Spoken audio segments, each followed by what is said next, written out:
ಮುಂದಿನ ಕ್ರಮ ಜರುಗಿಸಲು ಪ್ರಸ್ತಾವನೆಯನ್ನು ಸಲ್ಲಿಸಲಾಗುತ್ತದೆ. ತಮಗೆಲ್ಲ ಮತ್ತೊಮ್ಮೆ ಧನ್ಯವಾದಗಳು.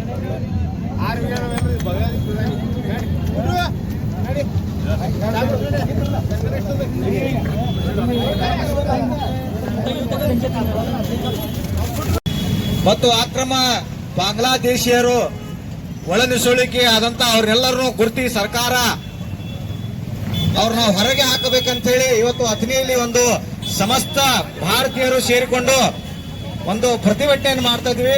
ಸಮಸ್ತ ಇಲ್ಲಿ ಸೇರುವಂತ ಎಲ್ಲ ಭಾರತೀಯರು ಈ ಪ್ರತಿಭಟನೆಯಲ್ಲಿ ಪಾಲ್ಗೊಳ್ಳಬೇಕು. ಪ್ರತಿಭಟನೆಯಲ್ಲಿ ತಾವು ಕೂಡ ಕೈ ಜೋಡಿಸಿ ಒಂದು ತಾಲೂಕು ದಂಡಾಧಿಕಾರಿಗಳಿಗೆ ಒಂದು ಮನವಿಯನ್ನು ಕೊಟ್ಟಿದೆ.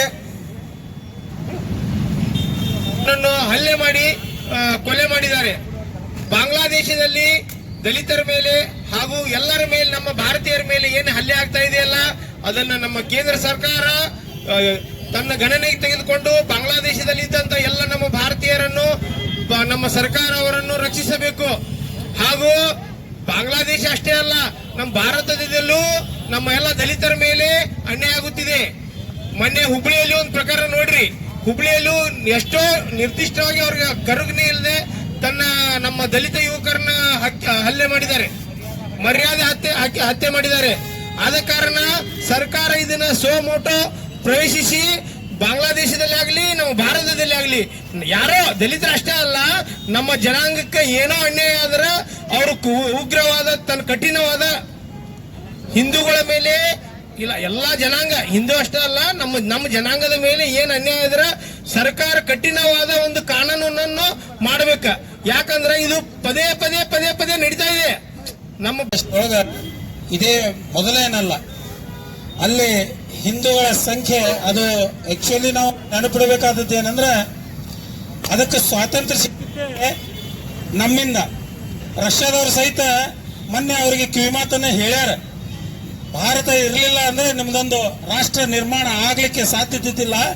ಅದಕ್ಕೆ ಅಲ್ಲೇ ಹಿಂದೂಗಳ ರಕ್ಷಣೆ, ದಲಿತರು ಅಂತ ಹೇಳಿ ನಾವು ಮಾತಾಡ್ತೀವಲ್ಲ, ಅಲ್ಲೇ ಎಲ್ಲರೂ ಅಲ್ಲೇನು ವಲಸೆ ಹೋಗ್ಯಾರ, ಅವತ್ತಿನ ಎಷ್ಟು ಜನಸಂಖ್ಯೆ ಇತ್ತು, ಇವತ್ತೆಷ್ಟು ಜನಸಂಖ್ಯೆ ಯಾವುದೇ ಅಲ್ಲಿಯ ರಾಜಕೀಯ ಏನಾರ ದಂಗೆ ಎತ್ತೀವಿ ಅಂದ್ರೆ ಮೊದಲ ಟಾರ್ಗೆಟ್ ಅಲ್ಲಿನ ಅಲ್ಪಸಂಖ್ಯಾತರ, ಅಲ್ಲಿ ನಾವು ಅಲ್ಪಸಂಖ್ಯಾತರು ಹಿಂದೂಗಳ ಮೇಲೆ ಯಥೇಚ್ಛವಾಗಿ ದಾಳಿಗಳನ್ನ ಮಾಡ್ತಾರೆ.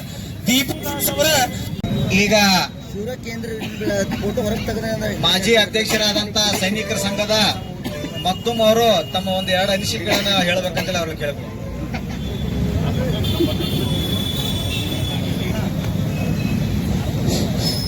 बोलो भारत माता की ವಂದೇ ವಂದೇ. ಇವತ್ತು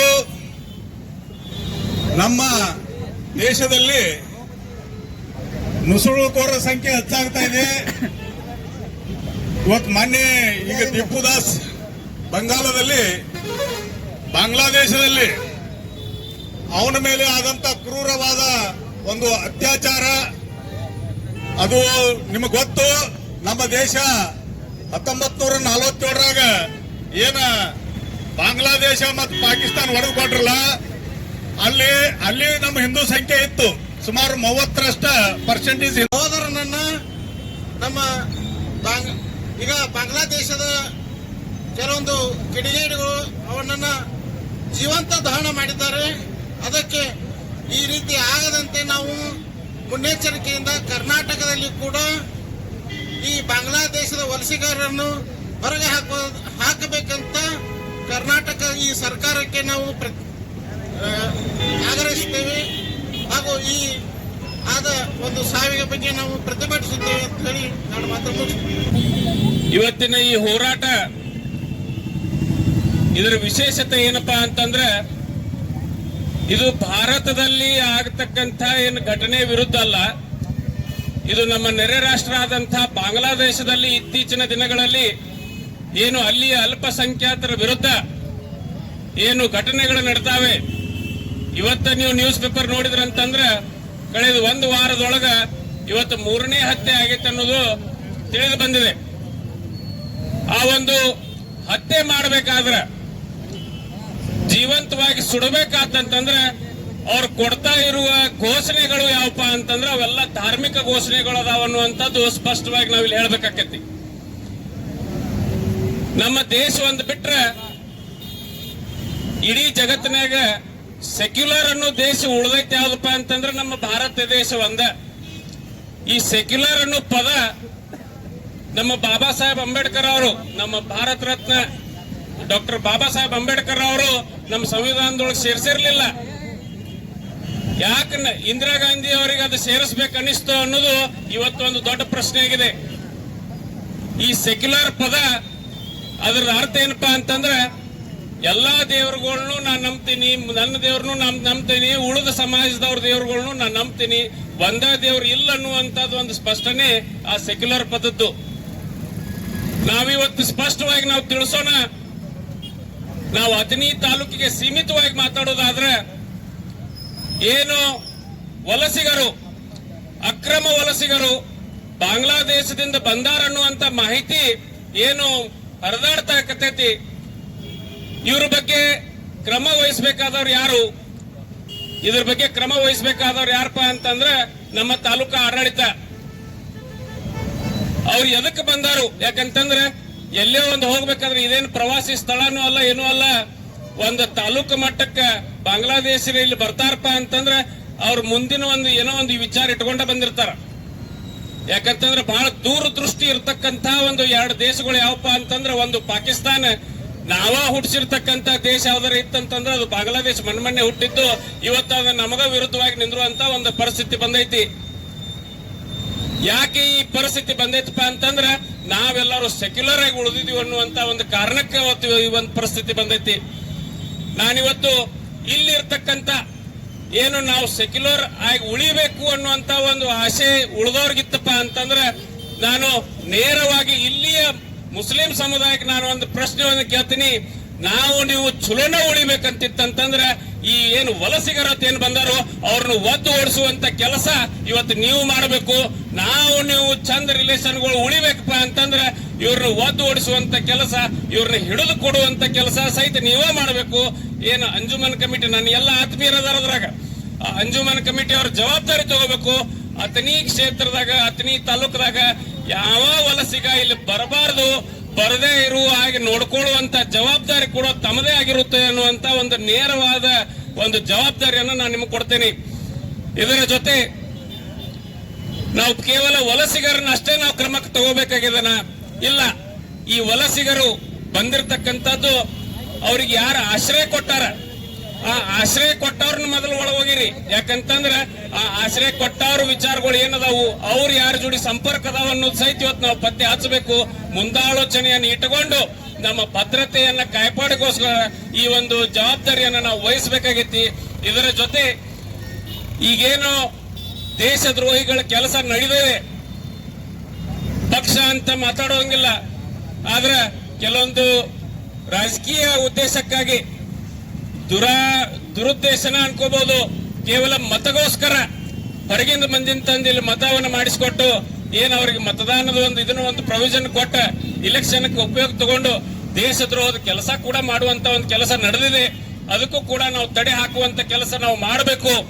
ಮುಂಬರೋ ದಿನಗಳಲ್ಲಿ ಏನು ಇಲ್ಲಿಯ ವಾತಾವರಣ ಸರಿಪಡಿಸೋಗೋಸ್ಕರ ನಾನೊಬ್ಬ ಹಿಂದೂ ಆಗಿ, ನಾನೊಬ್ಬ ಹೆಮ್ಮೆಯ ಹಿಂದೂ ಆಗಿ, ಒಬ್ಬ ಸೆಕ್ಯುಲರ್ ಹಿಂದೂ ಆಗಿ, ಯಾಕಂತಂದ್ರೆ ನರಬೇದ ಮತ್ತು ಅಲ್ಲಿಯ ಹಿಂದೂಗಳನ್ನು ಅಮಾನವಿಕವಾಗಿ ಮತ್ತು ಚಿತ್ರಹಿಂಸೆ ಕೊಟ್ಟು ಇಲ್ಲಿಯ ಒಂದು ಘೋಷಣೆ ಕೂಗುವ ಮುಖಾಂತರ ಅಲ್ಲಿಯ ನಮ್ಮ ದೀಪು ದಾಸ್ ಇರಬಹುದು, ಇನ್ನುಳಿದ ಇಬ್ಬರು ಹಿಂದೂಗಳ ಅಮಾಯಕವಾಗಿ ಅವರನ್ನು ಕೊಂದದ್ದಕ್ಕಾಗಿ ಧಿಕ್ಕಾರ ಹೇಳಬೇಕಾಗ್ತದೆ.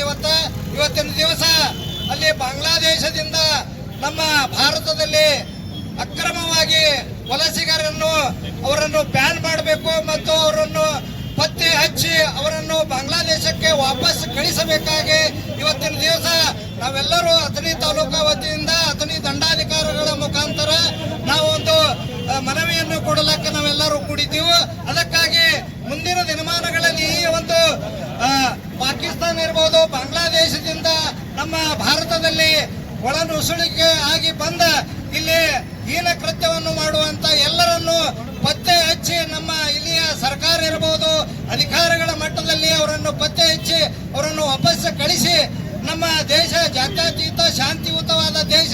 ಅದಕ್ಕಾಗಿ ತಾವೆಲ್ಲರೂ ಜಿಲ್ಲಾಡಳಿತ ಇರಬಹುದು, ಇಲ್ಲಿ ಡಿಸ್ಟ್ರಿಕ್ಟ್ ಲೆವೆಲ್ದಾಗ ಇರ್ಬೋದು, ಸ್ಟೇಟ್ ಇರ್ಬೋದು, ಎಲ್ಲರೂ ಎಚ್ಚೆತ್ತುಕೊಂಡ ಅವರನ್ನು ವಾಪಸ್ ಕಳಿಸುವ ವ್ಯವಸ್ಥೆ ಮಾಡಬೇಕು. ಮತ್ತು ಇಲ್ಲಿನ ಎಲ್ಲ ಜಾತ್ಯತೀತ ಪಕ್ಷಾತೀತವಾಗಿ ಮತ್ತು ಇಲ್ಲಿಯ ಎಲ್ಲ ಹಿಂದೂಗಳು, ಮುಸ್ಲಿಮರು, ನಮ್ಮ ಜೈನರು, ಕ್ರಿಸ್ತರು ಎಲ್ಲರೂ ಅವರನ್ನು ಯಾರ ನಿಮ್ಗೆ ಕಣ್ಣಿಗೆ ಬರ್ತಾರಲ್ಲ ಆಫೀಸರ್ ಲೆವೆಲ್ದಾಗ ಅವ್ರಿಗೆ ಪತ್ತೆ ಹಚ್ಚೋ ಕೆಲಸ ಮಾಡಬೇಕು. ಅವರನ್ನು ತಹಸೀಲ್ದಾರ್ಗೆ ಇರ್ಬೋದು, ಪೊಲೀಸ್ ಸ್ಟೇಷನ್ಗೆ ಇರ್ಬೋದು ಇನ್ಫಾರ್ಮೇಶನ್ ಕೊಟ್ಟು ಅವ್ರಿಗೆ ಒಂದು ತಕ್ಕ ಶಿಕ್ಷೆ ಕೊಡಬೇಕಂತಂದ ಇವತ್ತಿನ ದಿವಸ ನಾವೆಲ್ಲರೂ ಬಹಳಷ್ಟು ನಮ್ಮ ಗೆಳೆಯರು ಬಹಳಷ್ಟು ಮಾತಾಡ್ಯಾರ. ಅದಕ್ಕಾಗಿ ಇವತ್ತಿನ ದಿವಸ ಭಾರತ್ ಮಾತಾ ಕಿ, ಭಾರತ್ ಮಾತಾ ಕಿ, ಒಂದೇ ಒಂದೇ.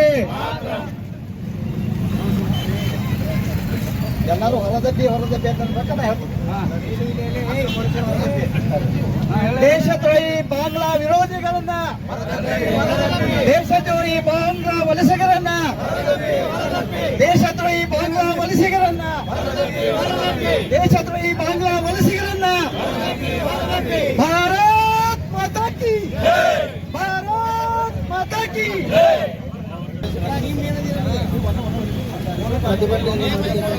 ತಾಲೂಕು ಆಡಳಿತ ಸಮ್ಮೇಳನದಲ್ಲಿ